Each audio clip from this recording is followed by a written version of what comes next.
Good morning students. Hindi का दूसरा पाठ गीत पढ़ने जा रहे हैं। इस पाठ में आगे हम देखते हैं। दिन गुजरते रहे, समय का पंछी काले सफ़ेद परों के साथ उड़ता रहा और मौसम का बहुरूपिया नए रूप में बदलता रहा। लेखक आगे बताते हैं कि दिन दिन गुजरते जा रहे थे और समय जो है वह पंछी की तरह काले सफ़ेद परों के साथ उड़ता रहा और जो मौसम है अलग अलग रूप बदलते रहे। फिर पता नहीं क्या हुआ, कैसे हुआ कि एक दिन किसी ने उनके खेतों में शरारत का हल चला दिया। फिर न जाने एक दिन क्या हुआ, पता नहीं किसी ने क्या किया, उनके खेतों में शरारत का हल चला दिया। बस उस दिन से उनके खेत तो फैलते गए मगर मन सिकुड़ने लगे। बस उस दिन से पता नहीं क्या होने लगा, उनके खेत तो हरे भरे होने लगे लेकिन उनके जो मन थे वह सिकुड़ने लगे, छोटे होने गए। गोदाम अनाजों से भर गए मगर नीयतों में खोट पैदा हो गई। जो उनके गोदाम थे वह तो अनाजों से पूरी तरह से भर गए थे लेकिन उनकी जो नीयत थी उसमें खोट पैदा हो रहा था। अब वे अपनी निजी ज़मीनों के अतिरिक्त दूसरों की ज़मीनों पर भी नज़र रखने लगे। उनकी नीयतें इतनी खराब होती गई कि वे तो अपनी निजी ज़मीनों के साथ साथ दूसरों की जो ज़मीनें थी उन पर नज़र रखकर उनको हड़पने की कोशिश में लगे हुए थे। नतीजे के तौर पर खेतों में मक्कारी की फसल उगने लगी और पेड़ छल कपट के फल देने लगे। इसका नतीजा क्या हुआ, जो खेत थे वहाँ मक्कारी की फसलें उगने लगी। एक दूसरे के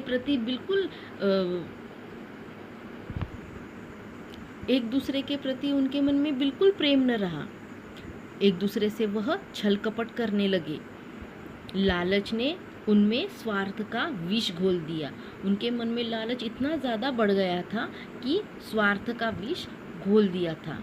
पहले वह मिल बांट कर खाते थे। पहले क्या होता था, सारी चीज़ें, छोटी सी छोटी चीज़ें वह मिल बांट कर खाया करते थे, मिलजुल कर रहते थे और एक साथ बड़े ही प्यार से एक साथ रहते थे। मगर अब उनकी हर चीज़ विभाजित होने लगी थी। लेकिन अब ऐसा नहीं था, उनके पास जो एक हर चीज़ थी वो अभी विभाजित करने लगे थे, बांटने लगे थे। खेत खलिहान, बाग बगीचे, घर आंगन, यहाँ तक कि उन्होंने अपने पूजा घरों तक को आपस में बांट लिया। उन्होंने क्या क्या बांटा था, उनके खेत खलिहान, बाग बगीचे, उनका घर आंगन, यहाँ तक उन्होंने अपने पूजा घरों को भी आपस में बांट लिया था और अपने अपने खुदाओं को उनमें कैद कर लिया था। और वे जिन जिन भगवानों को मानते थे उनको उस पूजा घरों में कैद कर दिया था। उनकी आँखों की कोमलता और दिलों की उदारता हथेली पर जमी सरसों की तरह उड़ गई थी। उनकी आँखों में अगर हम पहले देखते तो कोमलता थी, उनके दिलों में उदारता थी, प्रेम था, लेकिन अब ये सारी चीज़ें धीरे धीरे करके नष्ट होती जा रही थी। दावतों का सिलसिला बिखर गया। जो एक दूसरे को बुलाने की जो सिलसिला चल रहा था, एक दूसरे को अपने घर में दावत देने का जो सिलसिला चल रहा था, महफिलें, वह अब ख़त्म हो गया था और उनकी जो महफिलें थी उजड़ गई थी। तस्वीरों के रंग अंधे और गीतों के बोल बहरे हो गए थे। उन्होंने जो तस्वीरें बनाई थी उनके रंग क्या हो गए थे, अंधे हो गए थे, उनको कुछ दिखाई नहीं दे रहा था। उनके गीत कैसे हो गए थे, बहरे हो गए थे, वह कुछ सुन नहीं पा रहे थे। अब न कोई तस्वीर बनाता था न कोई गीत गाता था। अब ऐसा समय आया था किसी को किसी चीज़ में रुचि नहीं थी, वह कोई तस्वीर नहीं बनाते थे और न कोई गीत गाते थे।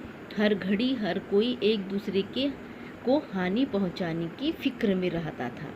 अब ऐसा समय आ गया था कि हर कोई एक दूसरे को हानि पहुंचाने की तैयारी में रहता था। बस्ती वालों के ये बदले हुए रंग ढंग देखकर वह नन्ही परी बहुत दुखी हुई। जिस बस्ती में ये परी नन्ही वाली जाया करती थी, उन बस्ती वालों के बदले हुए रंग ढंग देखकर ये नन्ही परी बहुत उदास हुआ करती थी, बहुत दुखी हुआ करती थी। वह सोचने लगी थी, आखिर बस्ती वालों को क्या हो गया है, ये क्यों एक दूसरे के बैरी हो गए हैं। वह नन्ही परी अपने ही मन में सोचा करती थी कि ये बस्ती वालों को आखिर क्या हो गया है, ये क्यों एक दूसरे के बैरी हो गए हैं, मगर उसकी समझ में कुछ नहीं आया। बहुत सोचने के बाद भी उसका मन बिल्कुल समझ नहीं पाया कि इनको क्या हो गया है।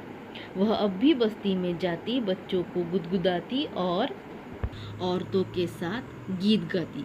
ये नन्ही परी क्या करती, बस्तियों में जाती, उनके जो छोटे छोटे बच्चे उनको गुदगुदाती और औरतों के साथ गीत गाती, उनके खेत खलियानों के चक्कर लगाती, आंगनों में घूमती फिरती और साथ साथ क्या करती, जो लोगों के खेत थे खलियान थे वहाँ चक्कर लगाती थी, उनके आंगनों में घूमती फिरती थी।